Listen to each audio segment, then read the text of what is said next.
It begins with a puzzle no one could solve. A manuscript written in an unknown language filled with drawings of impossible plants and machines that seemed centuries ahead of their time. In 1912, Wilfrid Voynich, a rare book dealer, found it hidden in a Jesuit library in Italy. The pages were brittle, stained with time, but intact, and what they contained would quietly shake the boundaries of accepted history. The Voynich Manuscript, as it would come to be known, is an artifact of contradictions. Carbon dating confirmed it was made in the early 1400s. The ink, parchment, and bindings, all authentic. But the contents? They speak of an impossible future, sketches of airborne machines, detailed botanical diagrams of plants that do not exist, anatomical drawings revealing a knowledge of biology that should have been unreachable in the Middle Ages. Technical illustrations of machines operating on principles not understood until the 20th century. Page after page, it whispers of a forgotten intelligence, someone or something encoding advanced scientific concepts centuries before they should have existed. Historians called it fantasy. Cryptographers from World War II codebreakers to modern AI have tried and failed to decode its script. Some suspect it's a cipher. Others believe it's a language lost to time, or perhaps one that never belonged to earthly time at all. Among its most provocative contents are drawings of aircraft, not winged, like Da Vinci's contraptions, but aerodynamically sound machines that mirror the principles of lift and propulsion used in modern aviation. Nearby are anatomical sketches that show what look like cell structures, arteries, even reproductive systems, drawn with accuracy that suggests microscopic observation. But microscopes, as we know them, would not be invented for another 200 years. Even more curious are what appear to be pharmaceutical formulas, complex chemical compounds, dosage protocols, and what looks like schematics for early laboratories. This is not the alchemy of medieval Europe. It's something else, organized, precise, systematic. Real science in a time of superstition and firelight. Efforts to study the manuscript deeply have often met quiet resistance. Some researchers report restricted access, unexplained delays, even discouragement from their own institutions. When Yale University acquired the manuscript, it limited the availability of high-resolution scans for decades. Church archives, which once housed the manuscript, labeled it heretical, a threat to doctrine. What kind of mind encoded this book? Was it a lone genius working in secrecy? A collective effort buried by time? Or something further outside the margins of what we accept as history? What's clear is this: the Voynich manuscript exists. Its ink has been tested. Its pages are real. And yet, no one knows who wrote it. No one knows how they knew what they knew. And no one can fully explain why it reads like a message from the future, left in the past. In a world governed by dates and disciplines, this book refuses to fit. If we allow ourselves to believe the Voynich manuscript is a medieval anomaly, we miss the deeper mystery. How much knowledge has been lost, or worse, quietly ignored, because it doesn't fit what we've already decided is true? This is where our story begins, with a book that shouldn't exist, and the silence that surrounds it. Perhaps somewhere between the lines and symbols is not just a forgotten science, but a forgotten way of seeing. What if history isn't just what we remember, but what we've been told to forget? It started with numbers no one could believe, rulers who reigned not for decades, but for tens of thousands of years. At first glance, the Sumerian king list reads like mythology, names carved in clay, spanning eras before the known world had writing, cities, or even agriculture. Yet archaeologists kept finding copies. Always the same names, always the same implausible spans of time.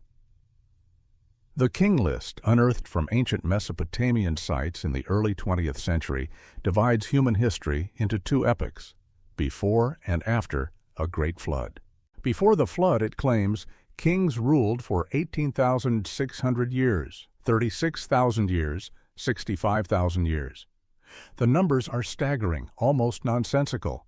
But what happens when we stop reading them as exaggerations and start asking why they were so carefully preserved? Clay tablets bearing the list have been found across Mesopotamia, in Sumer, Akkad, Babylon. Despite being copied over centuries, the structure remains consistent. The long-reigning kings are always pre-flood. After the deluge, lifespans shrink, approaching the human scale we know today. It's a pattern, not a fantasy. And then there's the detail: cities, dynasties, rulers, many of which we now know existed thanks to modern excavation. If the latter parts of the list are historically accurate, could the earlier parts be distorted memories of something real? Of a forgotten age? Mathematicians studying the reign lengths have found more than odd numbers. They've found patterns, recurring multiples. Celestial cycles encoded into the chronology. It's as if the list was not just political propaganda, but a record of astronomical timekeeping. Some reigns align with solar years, others with lunar or planetary cycles. This suggests a culture with advanced knowledge of time, not just passing days, but cosmic rhythms. A civilization deeply attuned to the sky. And then comes the most haunting question. If such a culture once existed, how did it vanish so completely? Archaeologists have tried to publish work proposing that the king list might preserve fragments of real history. Each time, the academic response is the same: myth, nothing more. Discussion is redirected toward symbolic meaning, religious metaphor. The scientific implications are shelved. Museums display the tablets, but rarely mention the astronomical regularities. Universities teach the list, but only as ancient storytelling, never as a serious historical record. And yet, the data remains consistent, deliberate, impossible to dismiss completely. Why preserve such a list across centuries and cities if it held no truth? Why replicate it generation after generation with mathematical precision? Maybe it wasn't just about kings. Maybe it was about memory. If the king list is a relic of a civilization we no longer remember, one that tracked the stars, governed with calendars, and lived through cycles now lost to us, then what we're facing is not a fantasy, but a fracture, a gap in our timeline. And if that's true, then everything we think we know about the origins of civilization becomes a question mark. What if we are not the first to stand on the threshold of science? What if we are only the most recent? The photograph was grainy, taken from the belly of a World War II-era reconnaissance plane. A pale pyramid jutted from the Chinese landscape, symmetrical and enormous, nearly lost in the haze. Colonel Maurice Sheehan brought the image to the West in 1947, and with it a riddle buried deep in the heart of China. Chinese texts, some dating back centuries, had spoken of these great pyramids, monuments built not by emperors but by beings from the sky. Ancient records described flying machines, thunder weapons, and construction methods that defied gravity. For decades, these accounts were dismissed as allegory, metaphors folded into myth. But the photographs told another story. The structures were real, and they were massive. Satellite imagery confirms it today. The pyramids of China dwarf their Egyptian counterparts. Some reach higher than the Great Pyramid of Giza, with base dimensions to match. The surrounding terrain shows signs of unnatural leveling, massive earthworks, and geometric alignment pointing towards celestial coordinates. Yet to this day, official policy declares them natural hills. Access is restricted. Archaeological research is discouraged. The ancient records that once described them have been removed from mainstream scholarship. The story has been quietly rewritten, but fragments remain. Chinese dynastic records speak of metal dragons that descended from the sky. The beings within were not gods. They were builders, engineers. They used tools that made stone blocks light as feathers that aligned massive constructions with the stars.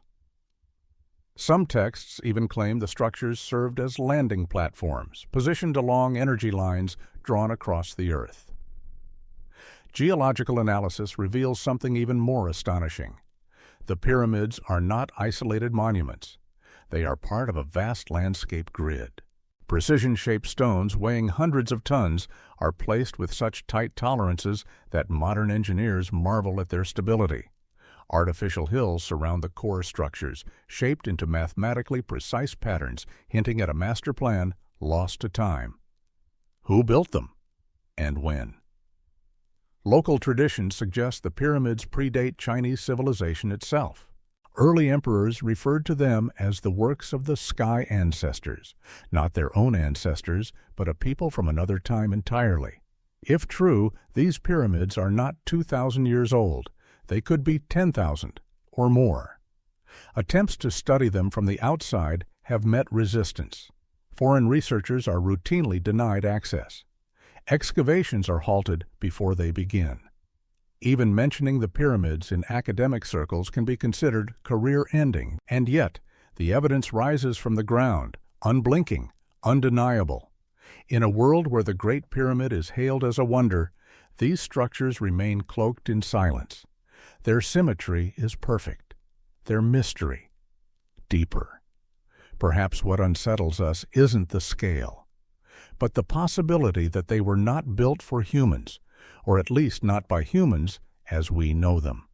So the pyramids sit, weathered by wind and time, beneath a policy of denial. And we are left with a question too large to ignore.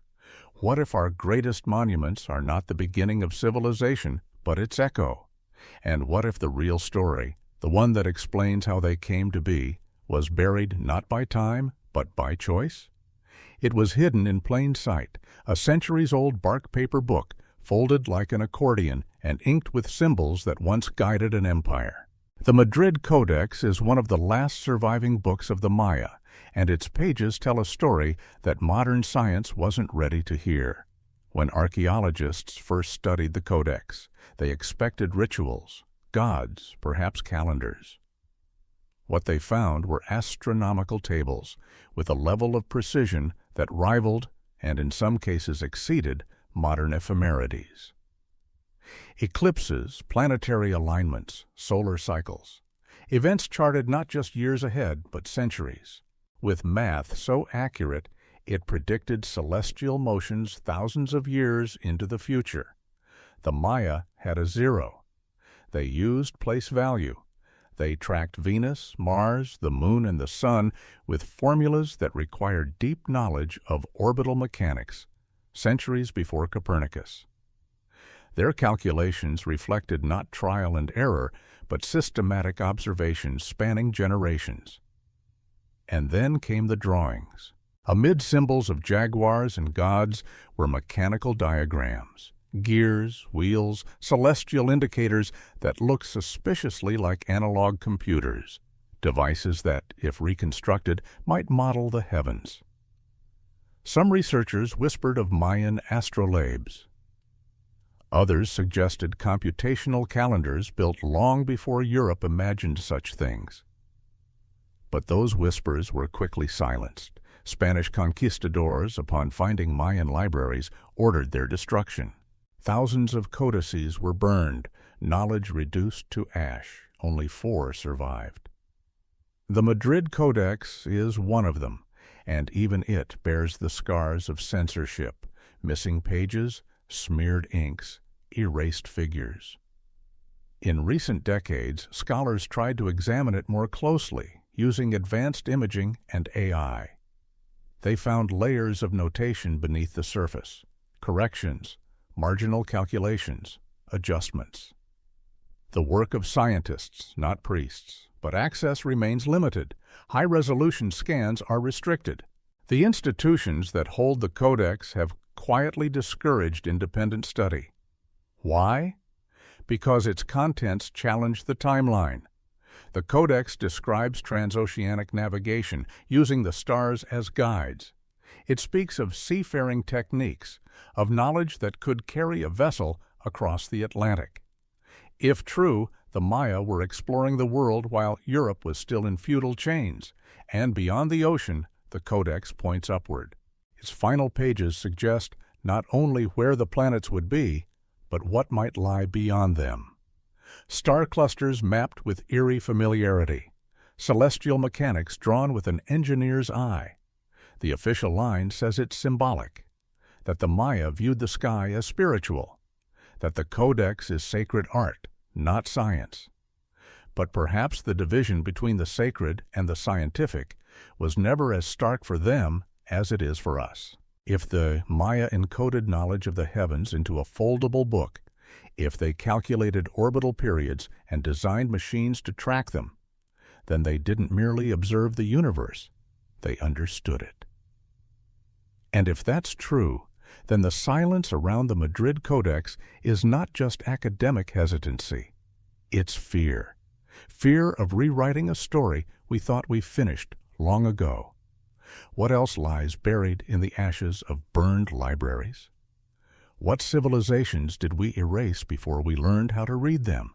The notes were confiscated within hours of his death. January 1943. A modest New York hotel room, scattered papers, sketches, and unfinished thoughts. Nikola Tesla died alone, but not unnoticed. Federal agents moved quickly. What they found would vanish into classified archives, leaving only questions in its wake.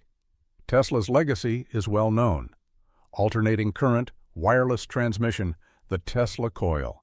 But among his private papers were blueprints for technologies that still defy our understanding. Schematics for anti-gravity propulsion. Concepts for wireless energy across continents. Records of attempted contact, not with humans, but with intelligences from beyond. His experiments in Colorado Springs and Wardenclyffe weren't just about lighting bulbs without wires. They were about harnessing the Earth itself, tuning into its frequencies, using resonance to deliver power anywhere, instantly. He believed energy didn't need wires, it needed understanding. Then came the more radical notes.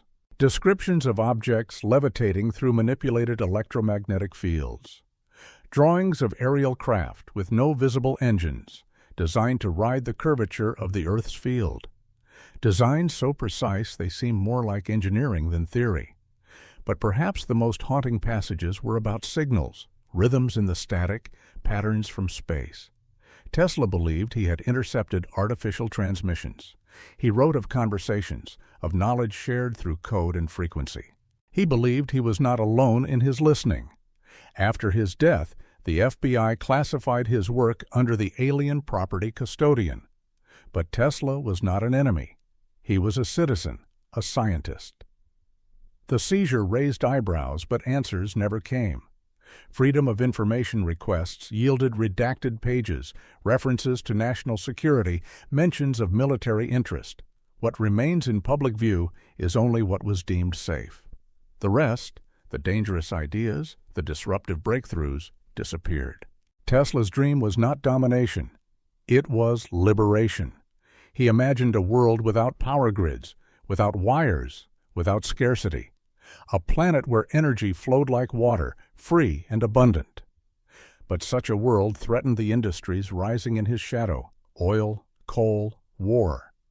Those who studied his notes in secret made progress.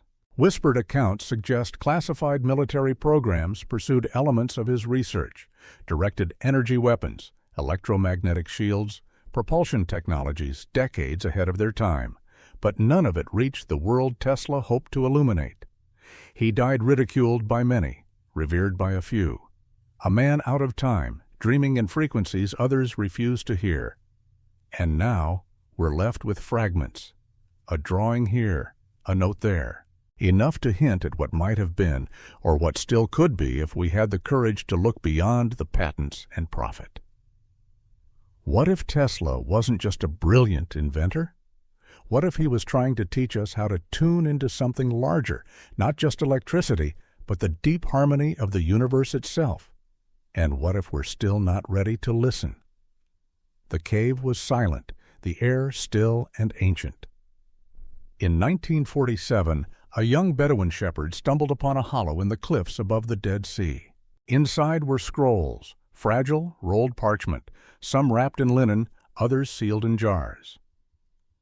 At first, no one understood what they had found, but soon the world would come to know them as the Dead Sea Scrolls, a discovery that would alter theology, history, and something even deeper, our understanding of ancient knowledge.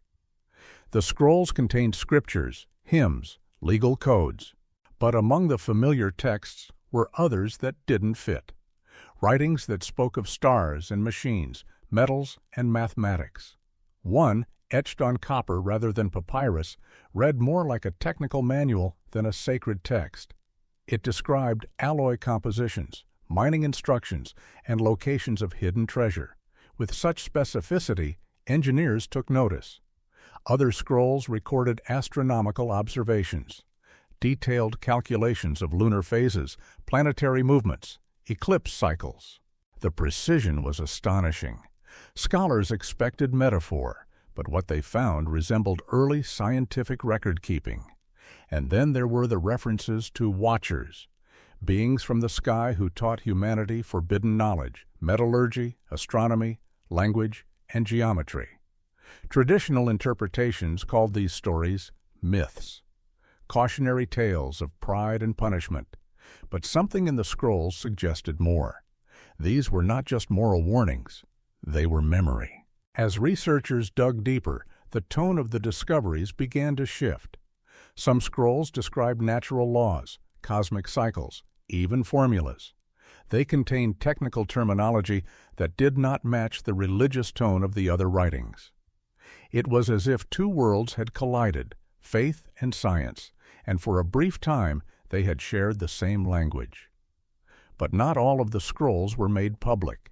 Many were withheld, locked away in academic and religious institutions. Access was restricted. Translations were delayed for decades. The most controversial texts, the ones that might challenge official doctrines or historical timelines, remained unpublished or were released only in fragments. Why? Perhaps because the implications were too great. The scrolls suggested that ancient Jewish communities, isolated in desert caves, had access to knowledge far beyond their time. Knowledge of the stars, the elements, and even technologies we still don't fully understand.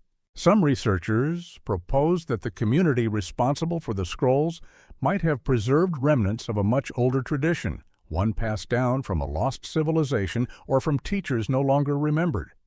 But those voices were quieted. Funding disappeared. Careers stalled. And yet the scrolls endure. Thousands of fragments, hundreds of texts. Together they form a tapestry of belief and observation, mysticism and mechanics.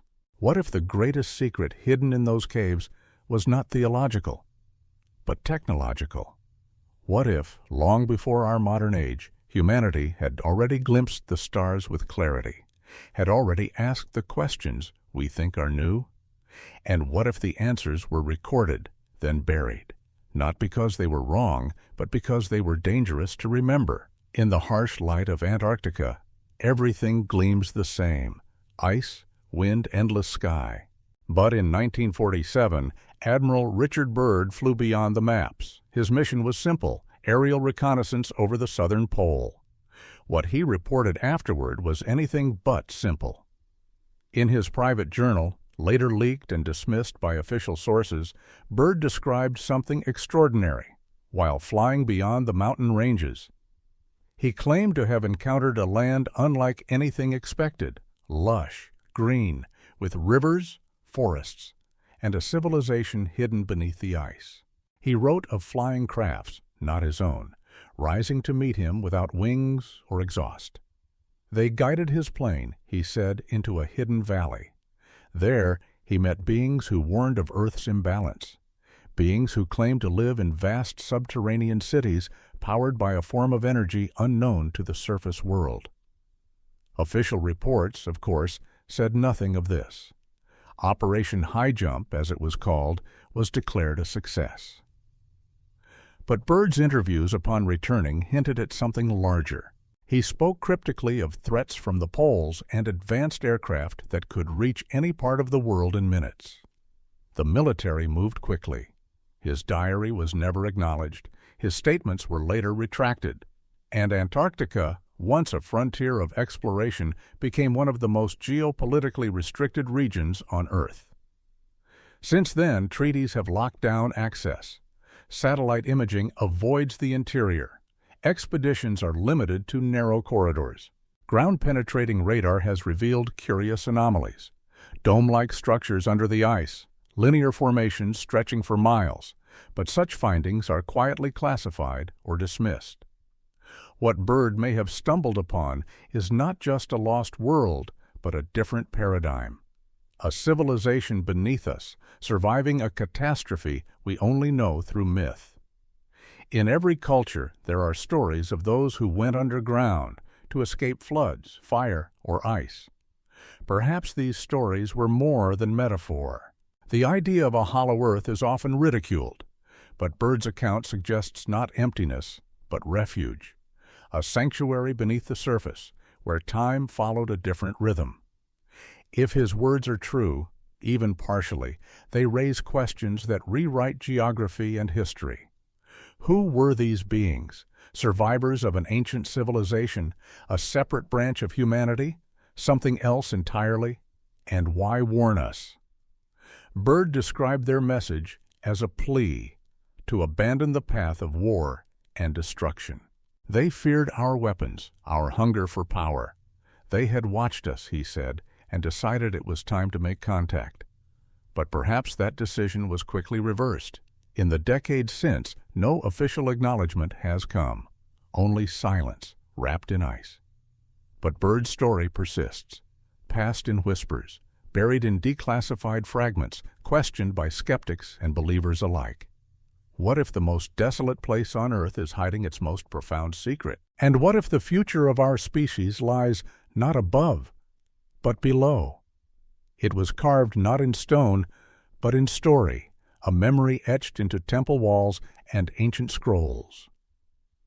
Long before Atlantis became a myth whispered by philosophers, the priests of Egypt recorded it as history. In sacred halls, they described a people who came before, who brought knowledge of energy, of the stars, of balance. They called them the Atlanteans.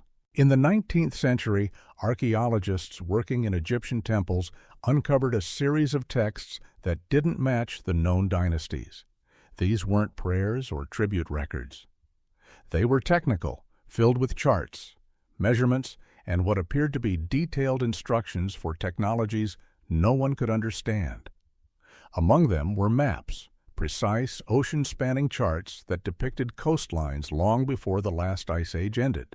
They showed a continent where now there is only sea, its coordinates marked with mathematical clarity. This was not legend, it was navigation. One document spoke of energy systems powered by crystalline fields. Another outlined gravitational manipulation, concepts eerily aligned with modern theories of zero-point energy. There were diagrams for flight, for sound-based construction, for machines that responded to consciousness itself. To most scholars, they were fantasy, but to a few, they looked like blueprints. The Egyptians claimed their knowledge came from survivors, refugees of a catastrophe that swallowed an entire civilization. The priests did not speak of gods. They spoke of ancestors, teachers, diplomats from a world that ended before our own began. Trade records in these texts describe shipments not of spices or gold, but of ideas, exchanges in medicine, engineering, and cosmology.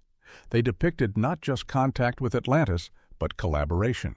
Scientific symposia, shared architecture, cultural fusion, and then silence. Following the discovery of these texts, many were quietly removed from circulation. Museums displayed fragments, while the most provocative content was stored out of public view. Some researchers were warned, others were dismissed. The reason was simple. If Atlantis had existed, not as a myth but as a civilization, then our timeline was wrong.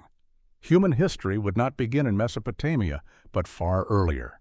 And our progress would not be a slow rise from stone to silicon, but a cycle, a fall, a forgetting. Satellite imaging over the Atlantic has shown formations beneath the waves, linear patterns, geometric shapes, in places that match the coordinates from those temple maps. But exploration is limited, and funding rarer still. If Atlantis was real, it wasn't just a city. It was a repository, a beacon of what humans once were capable of. Its loss may have set us back millennia, its memory reduced to metaphor.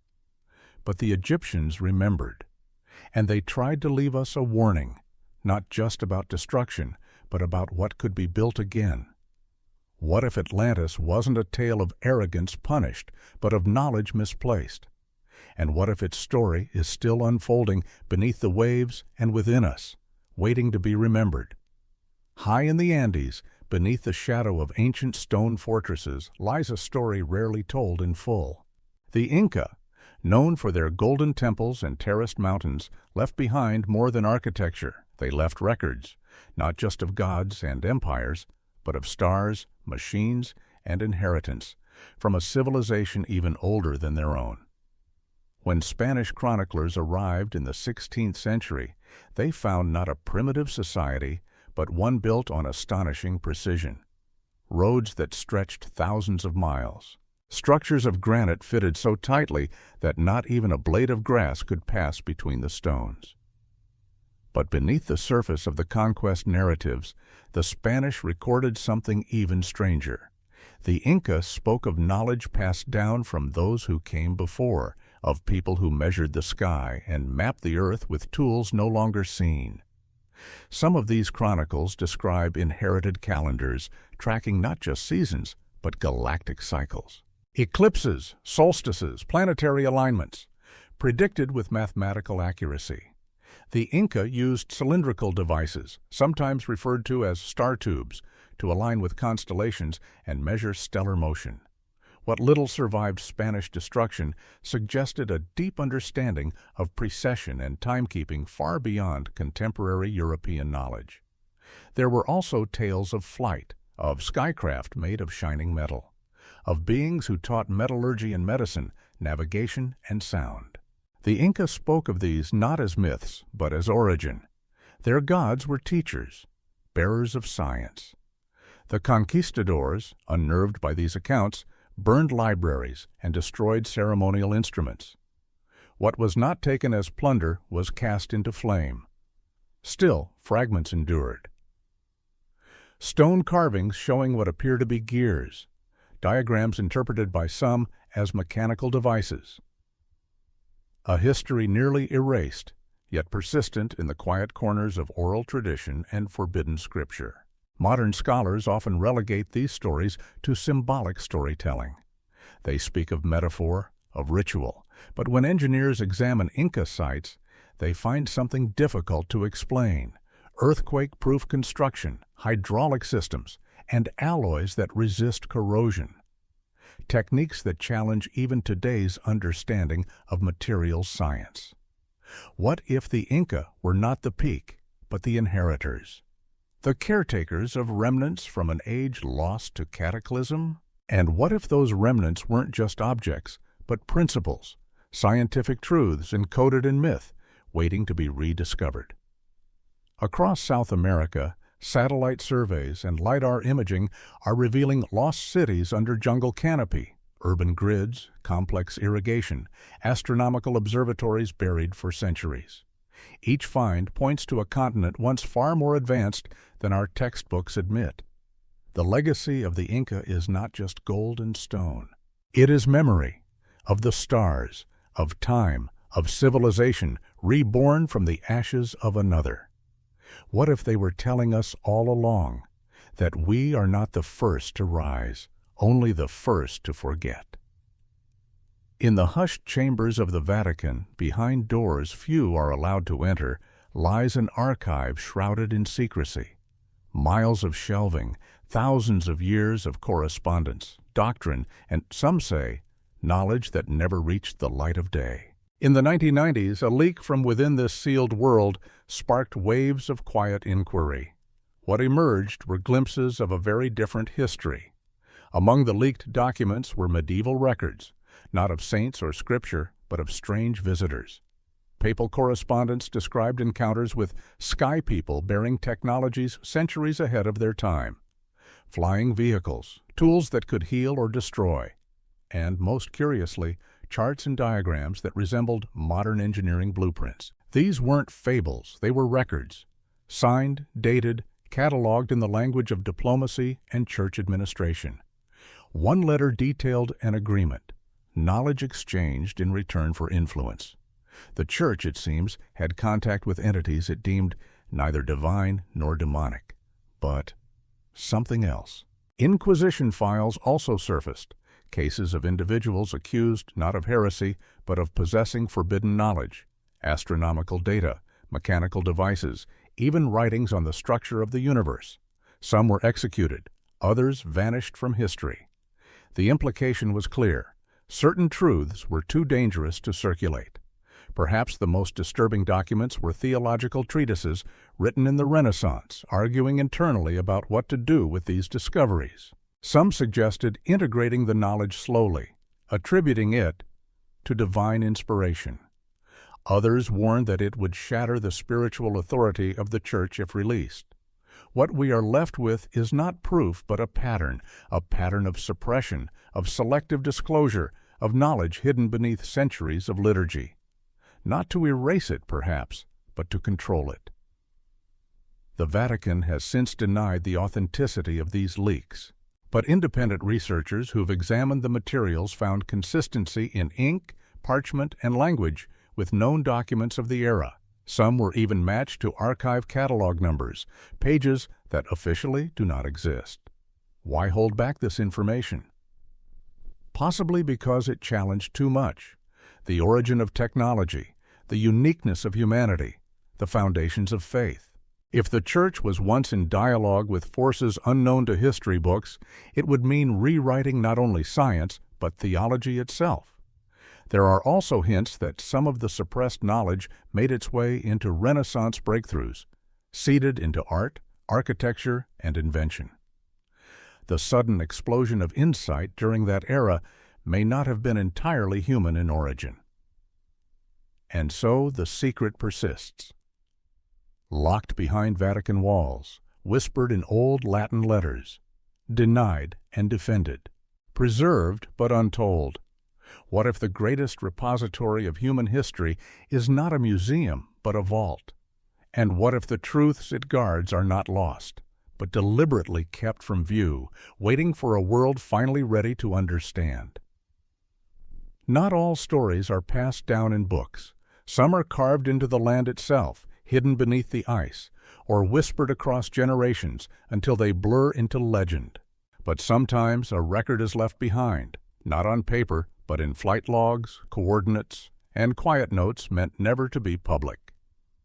The journals of explorers often contain such traces, and among the most enigmatic are those of Admiral Richard Bird.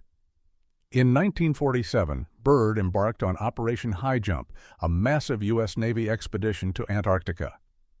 Officially, the mission was to test military readiness in extreme cold. But Bird's personal diary, later leaked, suggests something else entirely. He described flying beyond the pole, into an area where the cold gave way to warmth, where lush landscapes emerged from the ice. He claimed to have seen mountains without snow, rivers running through green valleys, and structures that suggested intelligent design.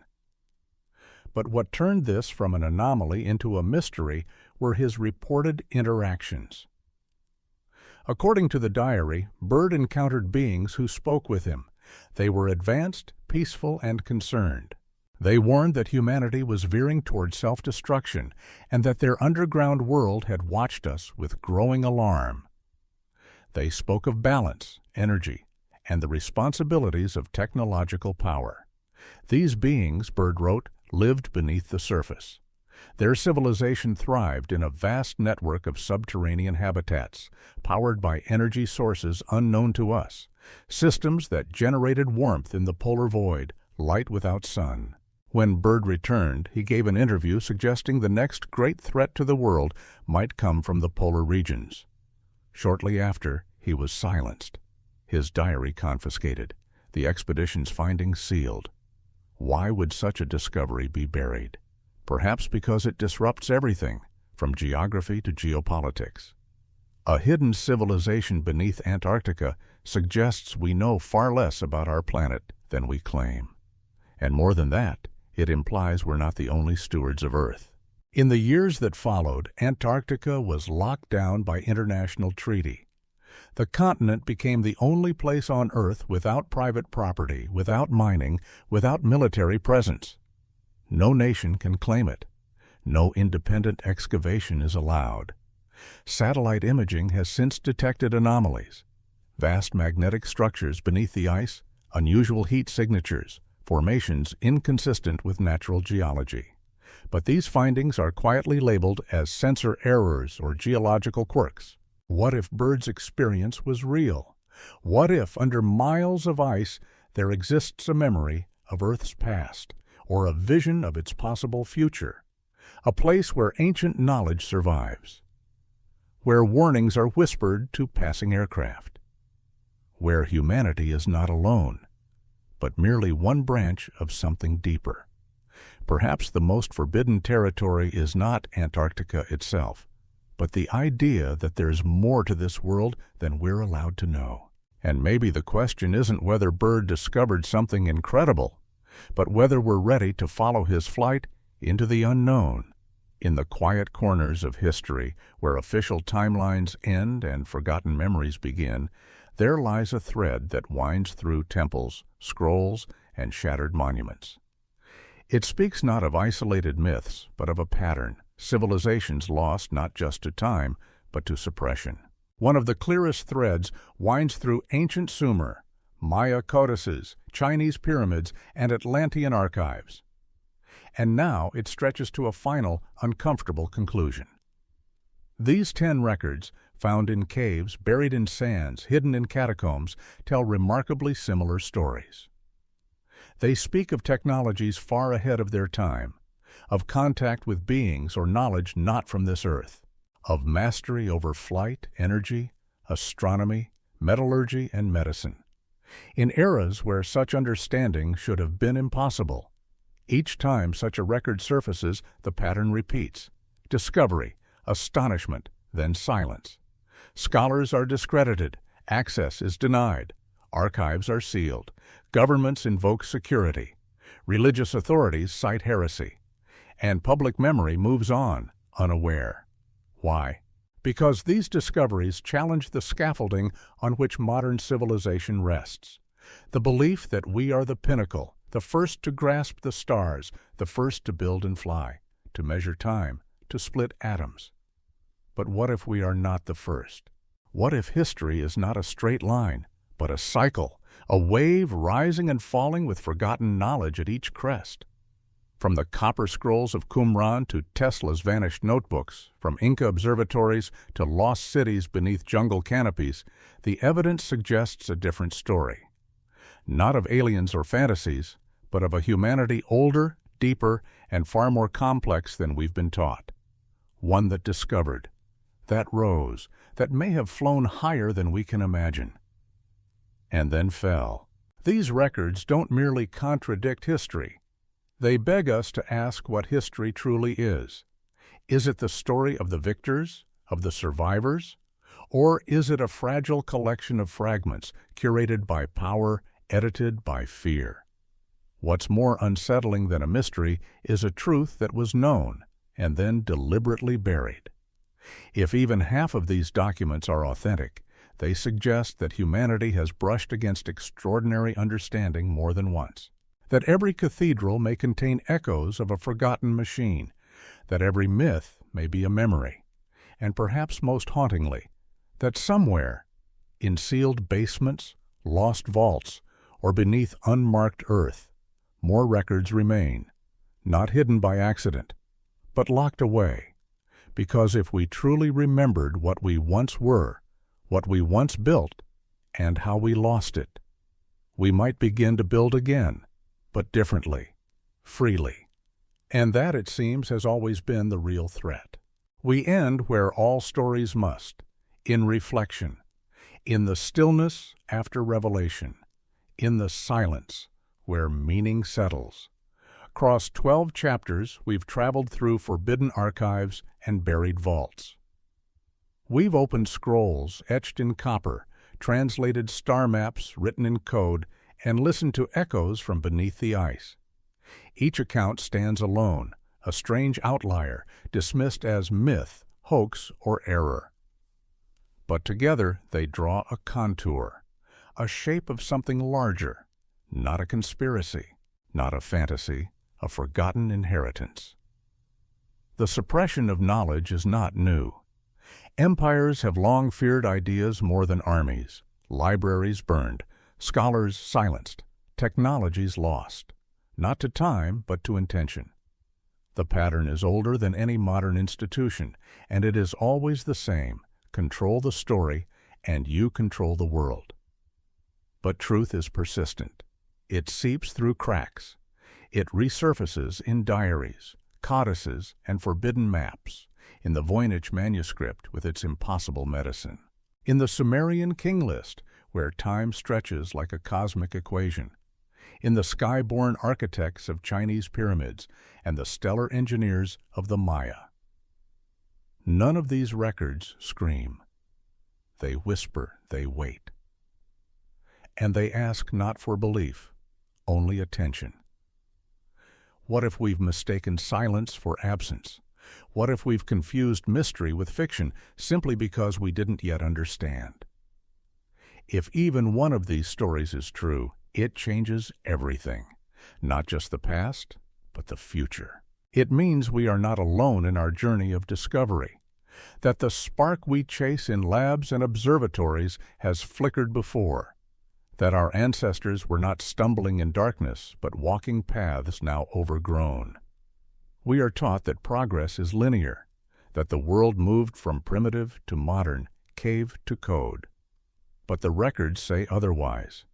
They tell of collapses, of renaissances buried under ash, of lights that once shone and were extinguished.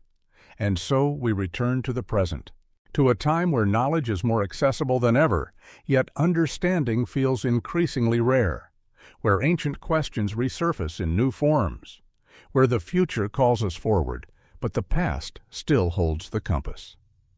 These records are not answers, they are reminders that truth is often inconvenient, that curiosity is an act of courage, that remembering who we were may be the key to becoming who we are meant to be. And maybe, just maybe, the most dangerous knowledge isn't what's hidden. It's what we've been convinced to stop looking for. The past isn't past. It lives in our questions, in the margins of maps, in the forgotten footnotes, in the dreams of those who wonder what came before the beginning. We are taught that history is settled, that the timeline is known. But look closely, and you'll see the cracks. A manuscript that speaks in a language no one can read. A list of kings who ruled for lifespans that stretch into the stars. Pyramids that defy gravity. Scrolls that chart the heavens. Machines drawn centuries too soon. These aren't fantasies, they are facts. Misfit facts that don't belong to the story we've been told. And yet they persist. Preserved in parchment, stone, and whispered tradition. They rise like ghosts in the desert, like glimmers beneath the ice. What emerges is not a single theory, but a possibility. That human history is far older, far deeper, and far more wondrous than we dare to imagine. That we have risen before, fallen before, and that memory is not a line, but a spiral. This series has not offered conclusions. It has offered invitations to see, to question, to remember. Because the greatest mystery may not be what we don't know, but what we once knew and lost. We are a species built on forgetting. Every age thinks itself the first. Every generation assumes its discoveries are new, but the records say otherwise. They speak of knowledge cycles, of civilizational amnesia, of wisdom buried to protect or to control. And now, the vaults begin to crack open. Not because permission is granted, but because curiosity finds a way. The digital age has made gatekeeping harder. It has given voice to the fragments, a spotlight to the suppressed. Still, the question remains, what will we do with what we find? Will we dismiss it to preserve comfort? Will we weaponize it to preserve power? Or will we finally listen? With humility, with awe, with the quiet bravery of those who seek truth above narrative. Somewhere, in a forgotten archive or an unexcavated ruin, the next chapter waits. Not just of a lost civilization, but of us, a civilization on the edge of remembering. Because this isn't just about what was, it's about what still could be. And the future may yet belong to those willing to ask the oldest question, what if we've been here before?